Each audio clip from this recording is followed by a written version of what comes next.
Сәлеметсіз бе? Мен аты жөнім Шайменова Лариса. Қазір уақытта мен пока бала-шағамен үйде отырмын, бала бағып отырмын. Осы бағдарламаның арқасында үйлі болдық. 2015 жылы мен осы 4-ші баламды босанғанда очередке тұрдым акиматқа барып. 6 жылдан кейін осы бағдарлама басталған үшін маған айтқанда акиматтан не келді, қағаз келді, что мен оған қатыса алатынымды.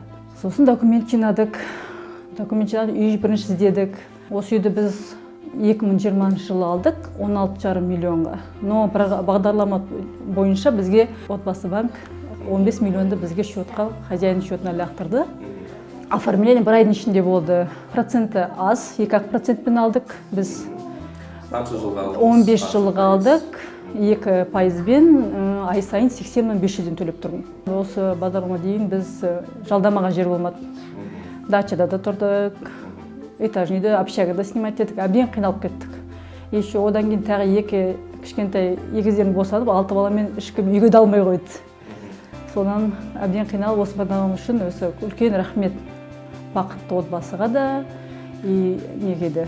Осыны районын алғым келгені, осы районда көп тұрғанбыз біз. Поликлиника, 7-ші поликлиника қараламыз біз. Балалар бұл жерде әбден последний соңғы 2 жылда осы районда тұрғанбыз біз. Соның бәрін үйреніп алғасын осы районда іздедік біз. Аллаға сол рахметімді айтам. Бірінші осы 6 баламды бергеніне, екінші осы банктың арқасында, осы бағдарламаның арқасында, қазір көп бағдарламаның арқасында көп ата-аналар, семьялар үйлі болып жатыр. Баяғыда 10 жылдап, 15 жылдап тұратын адамдар очередте. Қазір мен санасам 6 жылдың ішінде алып тұрмын екен осы үйді, Құдай беріп.